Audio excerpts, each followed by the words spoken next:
नमस्कार, आपण पाहतात कटू सत्य लाईव्ह न्यूज. चॅनलवर नवीन असाल तर चॅनलला सबस्क्राइब, शेअर, लाईक, कमेंट करून महाराष्ट्रभरातील नवनवीन बातम्यांसाठी बेल आयकॉन दाबायला विसरू नका. त्याच्या हातात पिस्तूल नव्हतं एवढाच फरक आहे, पण ही प्रवृत्ती पूर्णपणे नथुरामी. धर्मांध आहे हा माणूस, जातीयवादी आहे, 100% जातीयवादी. सनातन धर्म सुद्धा कचऱ्यात फेकून देण्याच्या लायकीचा आहे. तेव्हा मला असं वाटतं भूषण गवई हे मोदी सरकारला नकोच आहे. रासव संघाच्या 100 वर्षाची जी वाटचाल आहे ती विषवृक्षाची वाटचाल आहे. हे सगळे या परमात्म्याचे दलाल झालेले आहेत. पंतप्रधानांपासून संग्राम जगतापपर्यंत सगळे. म्हणजे एकेकाळी हे देवेंद्र फडणवीस विरोधी पक्षात असताना तळमळीने बोलायचे, अभ्यासू होते, सगळ्यांवर त्यांनी गारुड केलं होतं. या माणसाला झालंय काय? माझं म्हणणं आहे हे पत्रकार सुद्धा ना मेलेले आहेत, पत्रकारिता मेलेली आहे या देशात. वाटतं ही परिस्थिती अत्यंत धक्कादायक आहे. देशाच्या सरन्यायाधीशावर हल्ला होतो. हा काही व्यक्तीवर हल्ला नाहीये, हा एका कॉन्स्टिट्युशनल पोस्टवर, घटनात्मक पदावर हल्ला आहे, घटनेवर हल्ला आहे. मी दोन गोष्टी तुला सांगतो, त्यातले जे दोन पैलू आहेत. पहिला पैलू आहे की सरन्यायाधीशांच्या कोर्टामध्ये ज्याचा तिथे खटला नाही असा वकील जातो आणि तो तिथे कागद फेकतो, मारायला बूट काढतो. सरन्यायाधीशांना झेड सिक्युरिटी असते ना, जशी राष्ट्रपतींना असते, प्राईम मिनिस्टरला असते, इलेक्शन कमिशनरला असते, तशी सरन्यायाधीशांना पण असते. त्या दिवशी ही झेड सिक्युरिटी कुठे होती? या माणसांनी बूट काढला नसता किंवा कागद फेकले नसते, त्याच्याकडे पिस्तूल असतं आणि त्यांनी पिस्तुलाच्या गोळ्या झाडल्या असत्या तर काय झालं असतं? म्हणजे मला असं वाटतं की सरकारपासून सगळ्या यंत्रणा ही घटना जेवढ्या गंभीरपणे घ्यायला पाहिजे तेवढ्या घेत नाहीयेत. आणि जर या देशाचा सरन्यायाधीश हा सुरक्षित नाहीये तर आपल्या जीवाची खात्री कोण देणार? सर्वसामान्य माणसाच्या जीवाची खात्री कोण देणार? तुम्ही सरन्यायाधीशाच्या कोर्टात शिरून सरळ सरळ बूट फेकण्याचा प्रयत्न करताय, त्याचं समर्थन करताय या गुंडगिरीचं. देशाचे पंतप्रधान ताबडतोबीने त्याचा निषेधही करत नाहीत. 8-9 तास लावतात. देशाचे गृहमंत्री त्याचा निषेधही करत नाहीत. या देशातली सगळ्यात मोठी जी स्वयंसेवी संघटना आहे राष्ट्रीय स्वयंसेवक संघ, त्याचे सरसंघचालक मोहन भागवत त्याचा निषेधही करत नाहीत. म्हणायचं काय? म्हणजे तुम्हाला सरन्यायाधीशांवर हा हल्ला जो झालेला आहे तो चालणार आहे का? माझा प्रश्न असा आहे, एक तर पहिला मुद्दा जो आहे तो सुरक्षेचा आहे. कोर्टामध्ये हा माणूस घुसून अशा प्रकारचा हल्ला कसा करू शकतो? म्हणजे ही सरळ सरळ नथुरामी प्रवृत्ती आहे. त्याच्या हातात पिस्तूल नव्हतं एवढाच फरक आहे, पण ही प्रवृत्ती पूर्णपणे नथुरामीच आहे. दुसरी गोष्ट, याच्यातला जो जातीचा मुद्दा आहे तोही आपण गंभीरपणे घेतला पाहिजे. या सगळ्या लोकांच्या, म्हणजे मी नेहमी म्हणतो ब्राह्मणी प्रवृत्ती, माझा आक्षेप आहे ब्राह्मणी प्रवृत्तीला. आणि ब्राह्मणी प्रवृत्ती ही समाजातल्या सर्व थरामध्ये, सर्व जातींमध्ये असू शकते हे लक्षात घ्या.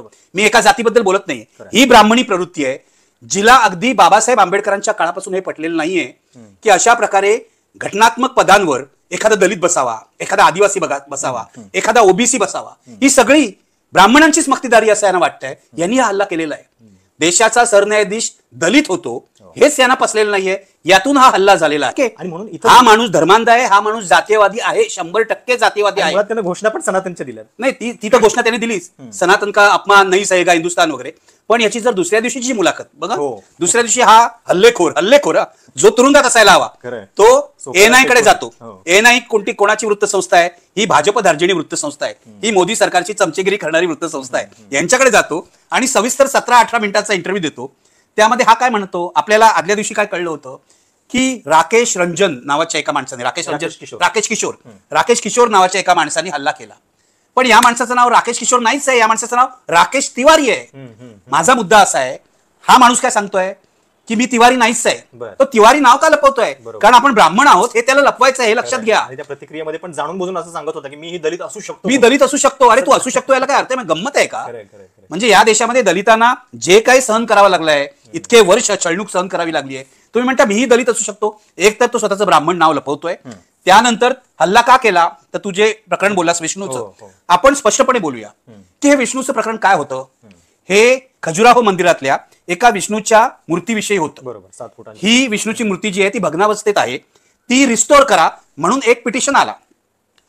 हे आपले चीफ जस्टिस जे आहेत म्हणजे सरन्यायाधीश भूषण गवई, हे त्या पिटिशनरला सांगत होते की हे ASIचं प्रकरण आहे. बरोबर, आर्किओलॉजिकल सर्व्हे ऑफ इंडिया, पुरातत्व खात्याच्या अंडर प्रकरण आहे. तेव्हा तुम्ही त्या तिकडे घेऊन जा. त्यावर तो पिटिशनरचा वकील जो आहे तो आर्ग्यू करत होता, वाद घालत होता. तेव्हा ते म्हणाले मग तुम्ही तुमच्या देवालाच विचारा, त्यांच्याकडे जाऊन प्रार्थना करा, यामध्ये गैर काय आहे, याच्यामध्ये अपमान काय झालाय? एक तर हे जे अशा प्रकारचे पिटिशन्स करतात ते सरन्यायाधीशांच्या लक्षात आलं की ते पब्लिक इंटरेस्ट लिटिगेशन नसून पब्लिसिटी इंटरेस्ट लिटिगेशन आहे. हे केवळ प्रसिद्धीच्या सोसापायी करतात. त्यानंतर तुमचं सरकार आहे ना हिंदुत्ववाद्यांचं, मोदी सरकार, तुम्ही म्हणता आमचं सरकार आहे. मग मोदी सरकारच्या अंडरच येतं ना ASI. त्यांना सांगा ना जाऊन विष्णूची मूर्ती जी आहे भग्नावस्थेमध्ये आहे ती रिस्टोअर करा. कोर्टात जायची गरज काय आहे? म्हणजे इतके भंपक आहेत हिंदुत्ववादी, कोर्टात जायची गरज काय आहे? मोदींना जाऊन सांगा खजुराहोमध्ये असं झालंय, ASI ला सांगा तुमचंच सरकार आहे, तुमचंच खातं आहे, करतील ते. पण कोर्टात येऊन नुसते तमाशे करायचे त्यांना.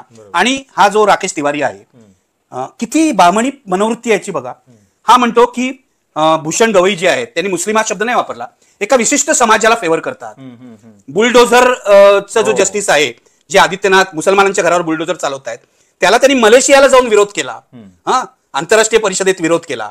त्यानंतर काय नुपूर तिवारी म्हणून भाजपची जी प्रवक्ते आहे तिच्या विरुद्ध जी केस आली त्यामध्ये हे म्हणाले की या नुपूर तिवारीनी वातावरण बिघडवलं. नुपूर शर्मा माफ कर नुपूर शर्मा वातावरण बिघडवलं तिने असं भूषण गवई म्हणाले. त्यानंतर कुठेतरी रेल्वेची जमीन हरदोई का कुठेतरी तर ती मुसलमानांनी बळकावली असं यांचं म्हणणं आहे या तिवारी मंडळींचं. तर त्या केसमध्ये मुसलमानांच्या बाजूने हे निर्णय घेत होते वगैरे वगैरे असं तो मुलाखतीत सांगतोय. म्हणजे सरन्यायाधीशांवरचा याचा राग जो आहे तो काही एका प्रकरणाविषयीचा नाहीये. हा गेल्या अनेक दिवसात साचलेला राग आहे. पहिला राग आहे की एक दलित माणूस या देशाचा चीफ जस्टिस झाला, हा राग आहे, लक्षात घे. यांना दलितांनी, आदिवासींनी, ओबीसी सगळ्या लोकांनी या पदांवरच बसायला नकोय. माझं तर म्हणणं आहे केवळ हा हल्ला सरन्यायाधीशांवर नाहीये, भूषण गवईंवर नाहीये, व्यक्तीवर नाहीये. हा हल्ला भाजप सोबत काम करणाऱ्या सर्व ओबीसी, दलित, आदिवासी अशा लोकांवर आहे. त्यांना हा इशारा आहे की तुम्ही सावध व्हा. एक दलित सरन्यायाधीश झाला तर अशा प्रकारचं हे काहीतरी करतायत. भारताच्या इतिहासामध्ये, स्वतंत्र भारताच्या इतिहासामध्ये माझ्या मते एक हल्ला झाला होता सरन्यायाधीशांवर. तो क्रिमिनल हल्ला होता 1967-68 साली हिदायतुल्ला सरन्यायाधीश असताना हल्ला झाला होता. त्यानंतर हा हल्ला झालेला आहे. हा हल्ला पूर्ण जातीयवादी आणि धर्मांध आहे. आणि मला प्रश्न विचारायचा आहे, सनातन धर्म म्हणजे आहे काय? सांगा बघू, चर्चेला बसा. हे जे म्हणतात आमचा धर्म सनातन आहे, सनातन धर्म म्हणजे काय स्वर्गातून पडलाय का? सनातन धर्म सुद्धा मनुस्मृतीवरच आधारित आहे. सनातन धर्म सुद्धा स्त्री पुरुष समता मानत नाही. सनातन धर्म सुद्धा ब्राह्मण दलित यांच्यातले जे भेदाभेद आहे हे मानतो. तेव्हा सनातन धर्माचं गौरवीकरण किंवा त्याचं ग्लोरिफिकेशन का करतायत हे लोक? सर्वोच्च न्यायालय सनातन धर्म सुद्धा कचऱ्यात फेकून देण्याच्या लायकीचा आहे, हे माझं वाक्य लक्षात ठेव. या लोकांना कळलं पाहिजे. हिंदू, मुस्लिम, ख्रिश्चन यापेक्षा संविधान मोठं आहे ना.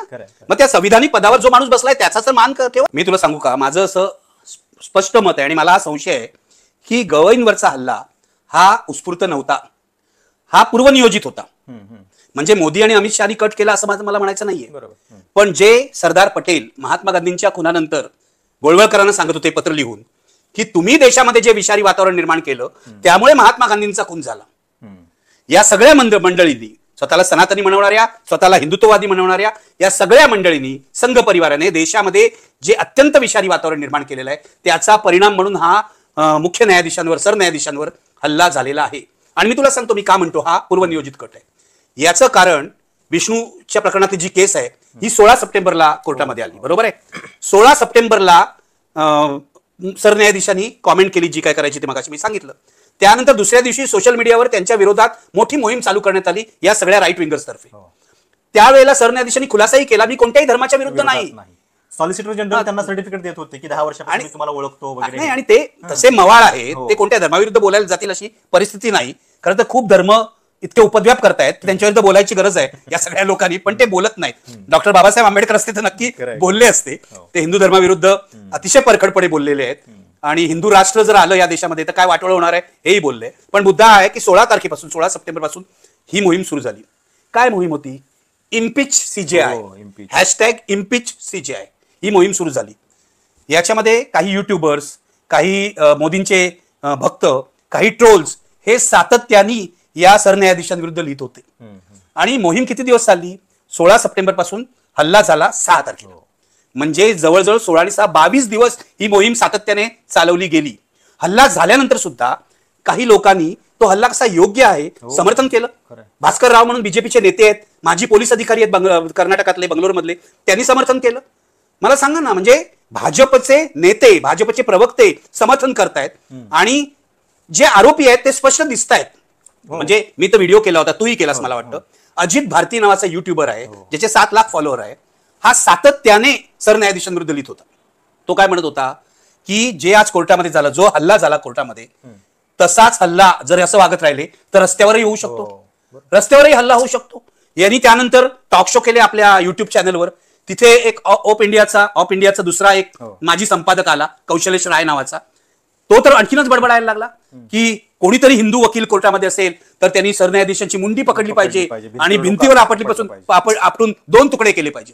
पुढे तो म्हणतो की सरन्यायाधीशांच्या तोंडावर तुकलं तर काय शिक्षा होणार आहे, जास्तीत जास्त 6 महिन्याची शिक्षा होणार आहे. अरे लाज नाही वाटत का तुम्हाला हे असं बोलायला? हा तुमचा हिंदू धर्म आहे? माझं तर म्हणणं आहे, हिंदू धर्म जे मानतात ना, हिंदू धर्माविषयी ज्यांना आस्था आहे आणि जे सांगतात की सहिष्णुतेचा धर्म आहे, त्या लोकांनी या लोकांना धर्माबाहेर काढलं पाहिजे. आपला धर्म बदनाम होतोय म्हणून. हा एक्झॅक्टली. म्हणजे ही मोहीम चालवली बरोबर आहे. माझं म्हणणं आहे की पहिलं कर्तव्य होतं महाराष्ट्र सरकारचं, इथल्या फडणवीस सरकारचं, की भूषण गवई हे सरन्यायाधीश आहे, हा महाराष्ट्राचा पुत्र आहे. महाराष्ट्राला अभिमान वाटायला पाहिजे की डॉक्टर आंबेडकरांचा एक अनुयायी सरन्यायाधीश झालेला आहे आणि त्याचा अपमान झाल्यावर महाराष्ट्र पोलिसांनी यांच्यावर खटले दाखल करायला पाहिजेत. पण फडणवीस यांनी काहीच केलं नाही. मोदींचं निषेधाचं ट्विट आल्यानंतर फडणवीसांचं ट्विट आलं. बाकी कोणी भाजप नेत्यांनी काही ट्विट वगैरे केलेले नाहीत.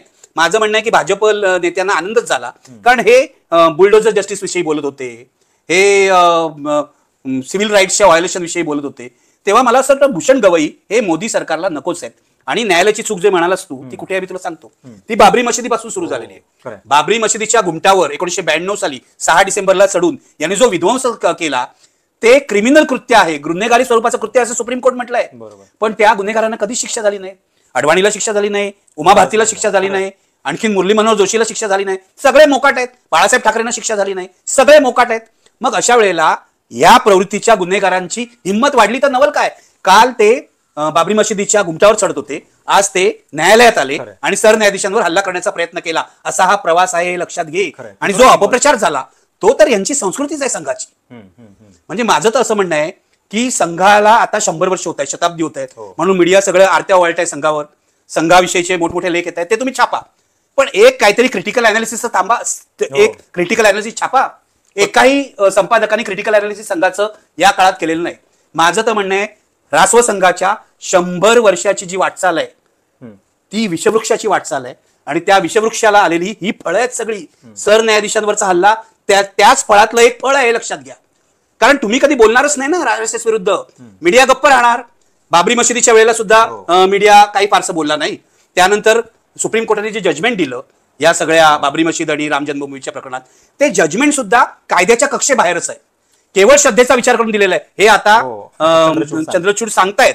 म्हणजे आपल्याला हे माहिती आहे. म्हणजे केवळ या देशामध्ये हिंदू बहुसंख्या आहेत, त्यांच्या श्रद्धेचा विचार करून त्यांच्या बाजूने हे जजमेंट दिलेलं आहे. तर अशामुळे या सगळ्या बदमाश हिंदुत्ववाद्यांची हिंमत वाढलेली आहे. आताही माझं असं म्हणणं आहे की जरी भूषण गवईंनी ते बुद्धाचे अनुयायी आहेत त्यामुळे ते क्षमाशील झाले आणि त्यांनी त्या तिवारीला माफ केलं, व्यक्तिगतरित्या माफ केलं. त्यांच्या बाजूला उज्ज्वल भुयान दुसरे न्यायाधीश जे बसले होते ते म्हणाले मला हे मान्य नाही, या माणसावर कारवाई व्हायला पाहिजे. माझं काय म्हणणं आहे, भूषण गवईंनी व्यक्तिगतरित्या माफ केलं ना, सरकार म्हणून काय कर्तव्य आहे की नाही मोदी सरकारचं? या माणसाच्या मुसक्या बांधा आणि ताबडतोब जेलमध्ये टाका. याच्या विरुद्ध SC/ST ऍक्ट लावा ना, अॅट्रॉसिटी ऍक्ट. दलित न्यायाधीश आहे, त्याच्यावर हल्ला केलेला आहे, ताबडतोब SC/ST अॅट्रॉसिटी ऍक्ट लागू होतो याला. हे सरकारचं कर्तव्य नाहीये, हे पोलिसांचं कर्तव्य नाहीये. पण माझं असं म्हणणं आहे की हा हल्ला सरन्यायाधीशांवर व्हायला मोदी शहांना सुद्धा हवाच होता, म्हणून हे सगळे शांत आहे. आणि ही यांची संस्कृती आहे.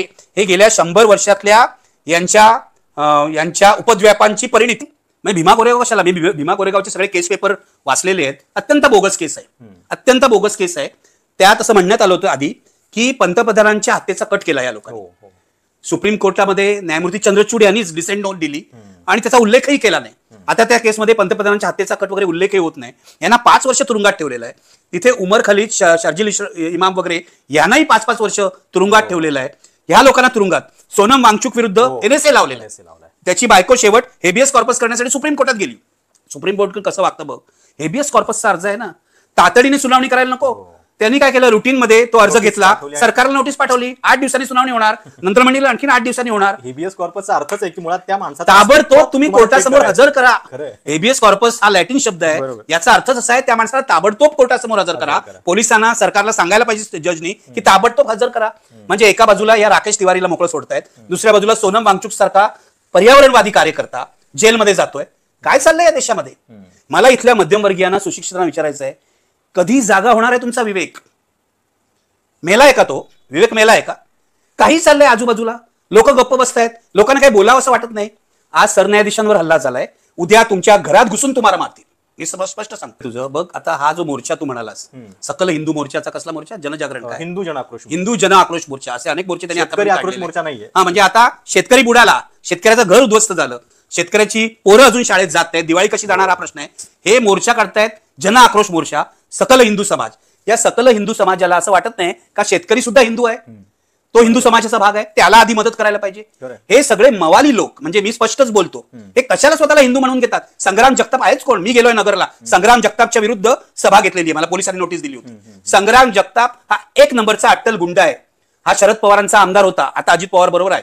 शरद पवारांचं पण हे पाप आहे की अशा गुंडांना पोचलं. अजित पवार पोचतायत आता, आणि हा आता हिंदूंचा नेता म्हणतोय. दुसऱ्या बाजूला तो काय पडळकर, गोपीचंद पडळकर, तो पण मवाली शिवराळ माणूस, तो यांचा दुसरा नेता. आणि हे मोर्चे कशाबद्दल काढतायत? शेतकऱ्याबद्दल नाही काढत आहेत. तिथे फडणवीसांनी फसवं पॅकेज दिलं त्याबद्दल मोर्चा नाही काढायचा यांचं सुचत. हे मोर्चे काढतायत लव जिहाद बद्दल, धर्मांतराबद्दल, गायीच्या रक्षणाबद्दल. अरे गायी वाहून गेल्या ना, त्या गायी वाहून गेल्या. 1 लाख रुपयाची दुभती गाय असेल तर सरकार फक्त 37,500 रुपये देत आहे. त्यावर तुम्हाला मोर्चा काढावा असं वाटत नाही. याचं कारण असं आहे की धर्माच्या नशेचं इंजेक्शन द्यायचं शेतकऱ्याला, म्हणजे तो काही बोलणारच नाही ना. हिंदू म्हणून आपण वाचणार आहोत, परमेश्वर आपण वाचवणार आहे आपल्याला. जसा तो तिवारी म्हणाला की मला परमात्म्याने आदेश दिला. यांचा हा परमात्मा संकटाच्या वेळेला असतो कुठे? शेतकऱ्याला वाचवायला येत का नाही? जर आहे ना तुमचा परमात्मा, तुमचा परमेश्वर, मग तो शेतकऱ्याला असा का पाण्यात घालतो? तो बुडवल्यावर काही मदतीला काही येत नाही. मुद्दा असा आहे, हे सगळे या परमात्म्याचे दलाल झालेले आहेत, पंतप्रधानांपासून संग्राम जगतापपर्यंत सगळे. आणि दलालीचा धंदा करतायत. यांनी धर्म आणि जातीची दुकानं काढलेली आहे. शेतकरी वगैरे यांना काही देणं घेणं नाही. हे बघ, मला तर खरंच मी तुला सांगतो, हे सगळं पाहून ना हताश व्हायला हवं. म्हणजे एकेकाळी हे देवेंद्र फडणवीस विरोधी पक्षात असताना तळमळीने बोलायचे, अभ्यासू होते, सगळ्यांवर त्यांनी गारूड केलं होतं. या माणसाला झालंय काय? शेतकरी दिसतोय, म्हणजे तू आता म्हणाला की 69 लाख हेक्टर गेली, आणि ती किती पैकी गेली मी तुला सांगतो. 1,40,00,000 हेक्टर पैकी 69 लाख हेक्टर जमीन गेली पाण्यात. 40% जमीन गेली. महाराष्ट्रातली पिकं गेली, जमीन खरडून गेली, माती वाहून गेली. हे एवढं सगळं भयंकर संकट आहे, हे अभूतपूर्व असं संकट आहे. फडणवीसांना काहीच वाटत नाही, त्यांना मन नाही, त्यांना विवेकबुद्धी नाही, कारण राजकारणामध्ये सगळं सडलं. मला असं वाटतं ज्या देवाची हे प्रार्थना करतात तो देव यांना काही बुद्धी देत नाही. याचं कारण एवढं सगळं झाल्यावर तुम्ही सगळे रिसोर्सेस वापरून शेतकऱ्याला मदत करायला हवी होती. आणि किती मागणी होती?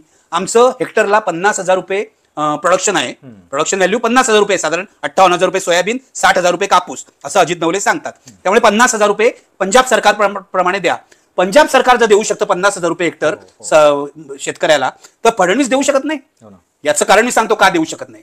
कारण मुळात भाजप हा बामण बनियांचा पक्ष आहे. त्याला शेतकऱ्याविषयी, कष्टकऱ्याविषयी, दलितांविषयी, आदिवासींविषयी काहीही देणं घेणं नाही. फडणवीस शेतकरी गेलाय पाण्यात आणि विमानतळाचे उद्घाटन करतायत. अरे थांबू द्या ना विमानतळ. माझं म्हणणं इन्फ्रास्ट्रक्चरची गरज आहे, विमानतळाची गरज आहे, पण तुम्ही नाटकं काय करता की पंतप्रधान यायच्या आदल्या दिवशी तुम्ही पॅकेज जाहीर करता. 31,000 कोटीचं पॅकेज, अभूतपूर्व. मुळामध्ये मग अजित नवलेंनी उलगडून दाखवलं की हे 6,500 कोटीचंच पॅकेज आहे. विम्याचे वगैरे पण पैसे, हा सगळं. बीबीसीवर श्रीकांत बंगाळेंनी सुद्धा आता व्हिडिओ केलेला आहे. 6,500 कोटीच दिलेले आहेत. किती मोठी फसवणूक आहे. म्हणजे मला असं वाटतं, म्हणजे हे सगळं बघून मला अस्वस्थ व्हायला होतं. आणि आपण जरी अहिंसक माणसं असलो तरी शेतकऱ्यांनी बंड करून उठायला नको. मला सांग ना, अरे तुम्हाला मारून टाकतायत हे लोक, पाण्यात जात आहेत, शेती गेली. अजित नवले जे म्हणाले ते बरोबर आहे. शिवाजी महाराजांनी काय केलं? शेतसारा माफ केला ना शेतकऱ्याचा, आणि त्याला जगण्यासाठी एक रक्कम दिली. माझं म्हणणं आहे फडणवीसांनी काय दिलं? फसवणूक दिली फक्त. कर्जमाफीचं आश्वासन तर यांनी निवडणुकीत स्वतः दिलेलं होतं. आता त्याच्याबद्दल बोलत नाहीये. बरं, ही योग्य वेळ आहे की आता शेतकऱ्याला उभं राहण्यासाठी या कर्जमाफीची गरज आहे, तर तेव्हा त्याच्याबद्दल सपशेल विसर पडलेला. मला हा प्रश्न माझ्या मनात निर्माण होतो की महाराष्ट्राला शेतकरी आता इतका गाजलेला आहे, आणि हा शेतकरी कोण आहे? प्रामुख्याने मराठा आणि कुणबी आहे ना, प्रामुख्याने शेतकरी. शेतमजूर वगैरे वेगळे आहेत, त्यांचा आपण आता विचारच करत नाहीये. त्यांचा विचार करायला पाहिजे, जो अजिबातच होत नाहीये.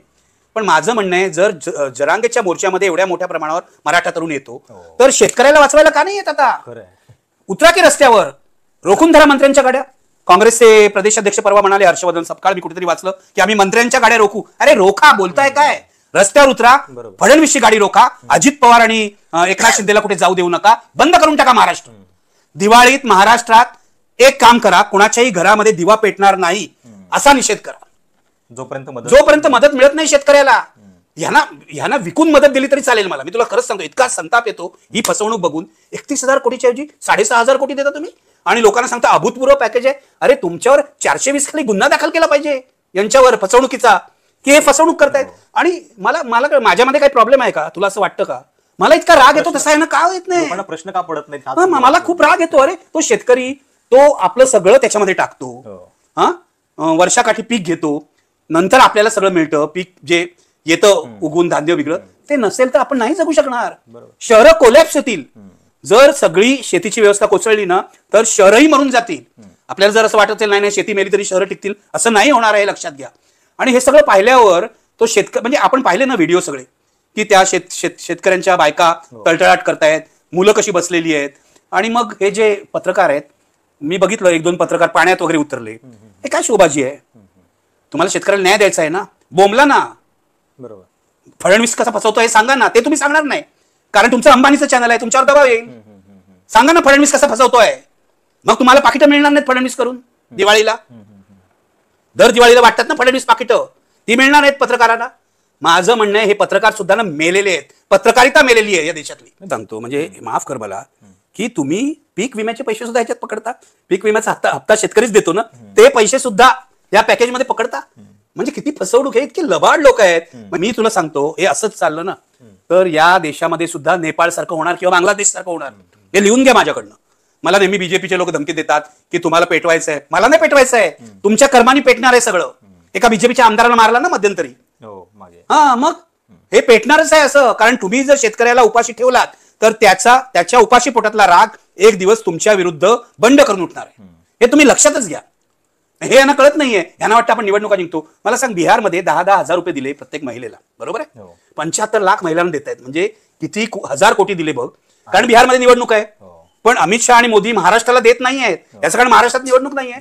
तुम्हाला मारलं त्यांनी फाट्यावर. तुमच्याकडे निवडणूक नाही, तुमची तर मतं आम्ही खरेदी करू शकतो, आम्ही लबाडीने वोट चोरी करू शकतो, आम्ही निवडणूक जिंकू शकतो. कशाला द्या महाराष्ट्रातल्या शेतकऱ्याला? या इतक्या महाराष्ट्रातल्या शेतकऱ्याचा घोर अपमान मी बघितलेला नाहीये, तो कोणी केला नाही. 2007 साली मनमोहन सिंग यांनी कर्जमाफी केली होती, बरोबर आहे ना, 70,000 कोटीची. तेव्हा शरद पवार कृषी मंत्री होते. त्यानंतर आजपर्यंत 18 वर्षात कर्जमाफी झालेली नाही. आता शेतकऱ्याला खरी गरज ही कर्जमाफीचीच आहे. माझं फडणवीसांना सांगणं आहे, तुम्ही स्वतःला विका पण शेतकऱ्याला कर्जमाफी द्या, नाहीतर राजीनामे द्या आणि चालते वा, बघू सरकारचं काय करायचं. हा आमचा पैसा, ही आमची तिजोरी आहे. त्या सगळ्या लाडकी बहीण वगैरे ज्या लाचखोरीच्या योजना आहेत त्या बंद करा. तुमचे प्रोजेक्ट जे आहेत ना सगळे, कसले मार्ग हायवेज वगैरे करतायत, शक्तीपीठ मार्ग आणि कसली मेट्रो, 4 वर्ष लेट होईल, आणखीन काय होईल. पण शेतकरी जगला पाहिजे. सगळे प्रोजेक्ट हॉल्टवर ठेवा, पण शेतकरी जगला पाहिजे. पण ते हॉल्टवर ठेवणार नाहीत. का माहितीये? कारण ह्याच प्रोजेक्टच्या कंत्राटातून यांच्या पक्षाला पैसा मिळत असतो. तिथं अजिबात उशीर होत नाही. तिथे उशीर होत नाही, शेतकऱ्याला पैसे द्यायला उशीर होईल. बंड व्हायला पाहिजे. मला तर स्पष्ट वाटतं इतके जुलुमशाही माजलेली आहे ना की बंडच व्हायला पाहिजे. ते बंड का होत नाहीये? जनता इतकी का मोडून गेली आहे हे आश्चर्य वाटतं मला. विरोधी पक्ष पण याच्यामध्ये स्वस्त आहेत. विरोधी पक्ष सुद्धा काय म्हणतात, बुलचट आहेत.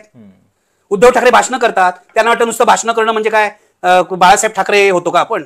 आंदोलन करा ना, कसला तरी हंबरडा मोर्चा काढलाय म्हणे शिवसेनेनी, पण मोर्चा सुद्धा एक औपचारिकता झालेली आहे.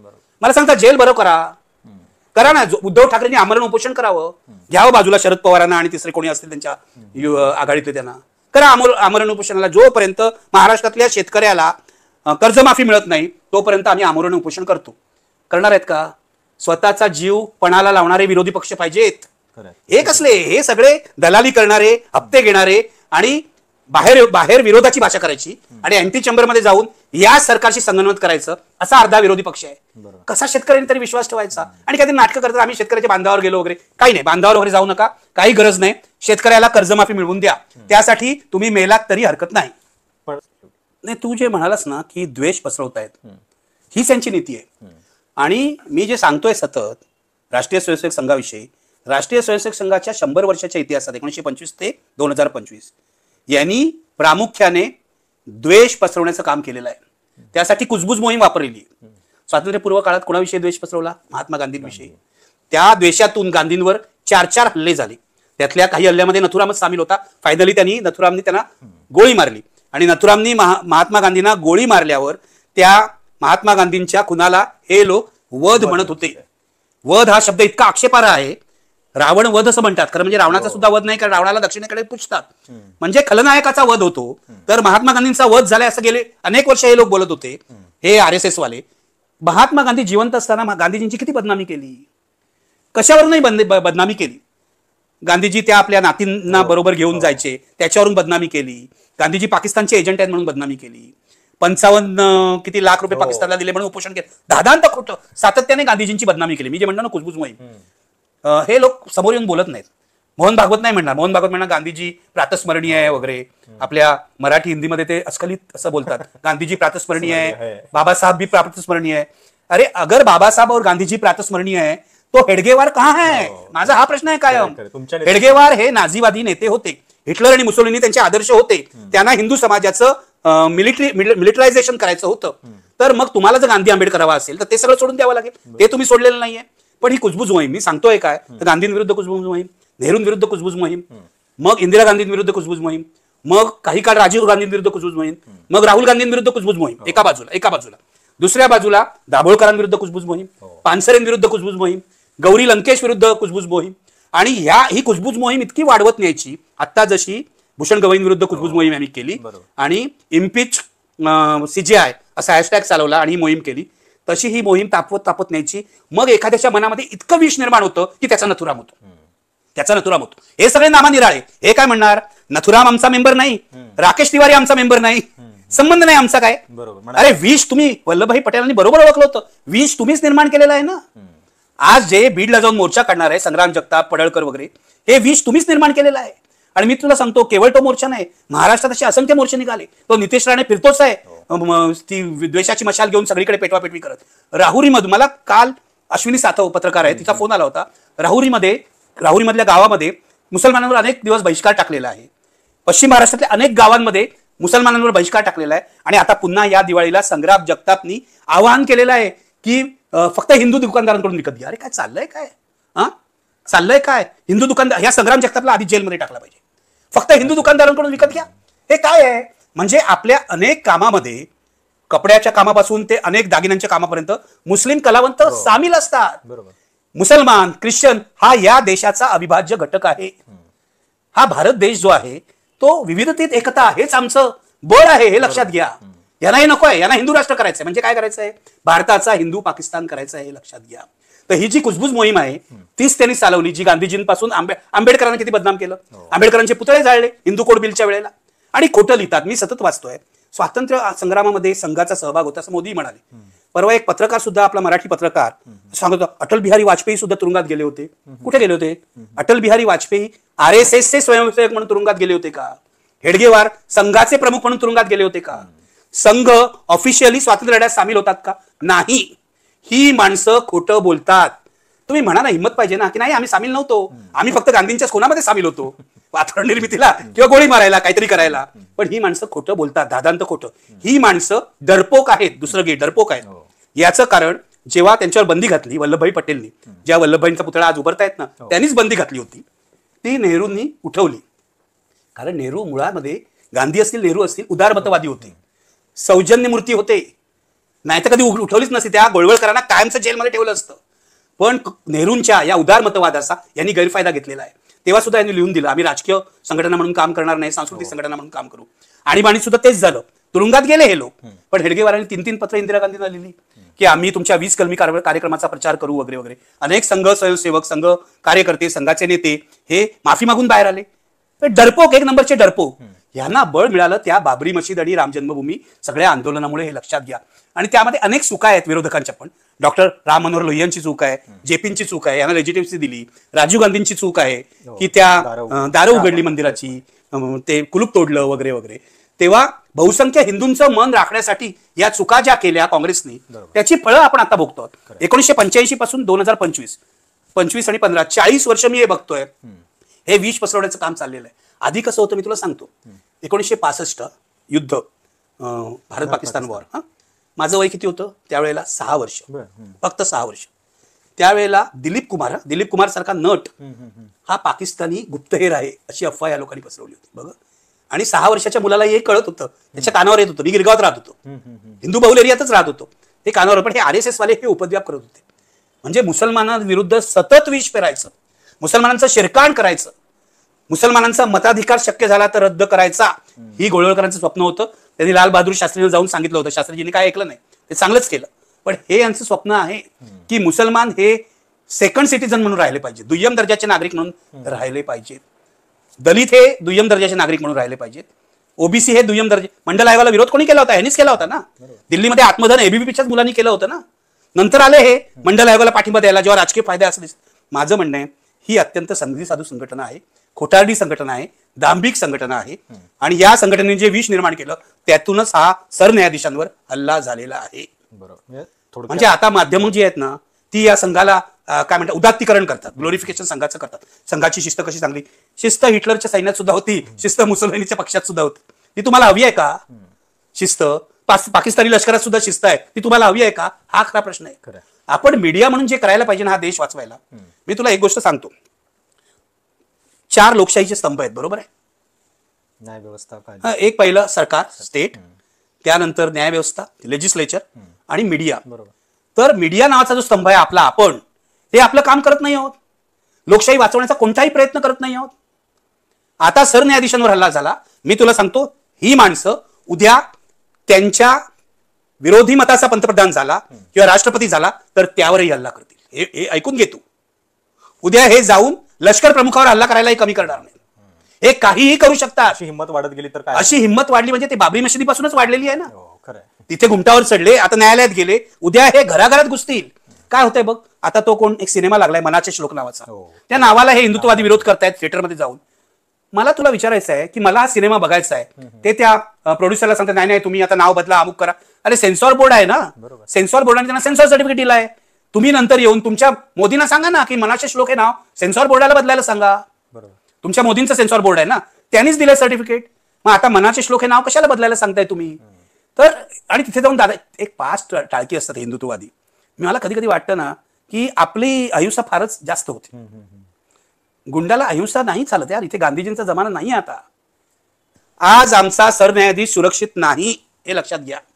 आणि बाबासाहेब आंबेडकरांचा वारसा सांगणारा, त्यांचा अनुयायी असलेला सरन्यायाधीश सुरक्षित नसेल तर या देशातला सर्वसामान्य माणूसही सुरक्षित नाही. मी सांगतो जे बाबासाहेबांविषयी यांनी केलं ना, म्हणजे बडोद्याला बाबासाहेब जेव्हा नोकरीला लागले, सयाजीराव गायकवाडांच्या नोकरीमध्ये होते ते, तेव्हा त्याला पाणी पण दिलं नाही. तिथे 14 तळ्याचा सत्याग्रह झाला, तेव्हा हिंदू सनातन्यांनी मध्येच आडवं घातलं होतं, विरोध केला होता. बाबासाहेबांचा जो छळ केला या हिंदू सनातन्यांनी तोच पुढे चालू आहे. राकेश तिवारी हा त्याचंच प्रतिनिधित्व करतो. आणि या सगळ्या ब्राह्मणी वृत्तीच्या लोकांना असं वाटतं की आपल्या हातात पूर्वी जी सत्ता होती ती आता परत आलेली आहे मोदींच्या रूपाने, आणि म्हणून आपण वाटेल ते करू शकतो. आपण यांना सांगायची वेळ आलेली आहे की हे चालणार नाही. हा देश सर्वांचा आहे. हा देश हिंदू, मुसलमान, ईसाई, बौद्ध सर्वांचा आहे. सर्वसमावेशक असलेला देशच आम्हाला हवा आहे. तेव्हा तुम्हाला रोखण्यासाठी आम्ही वाटेल ते करू आणि हा देश वाचवू. पाहत रहा निर्भीड सत्य अर्थात सर्वसामान्यांचे व्यासपीठ, आपल्या सर्वांच्या हक्काचे चॅनल कटू सत्य लाईव्ह न्यूज. धन्यवाद.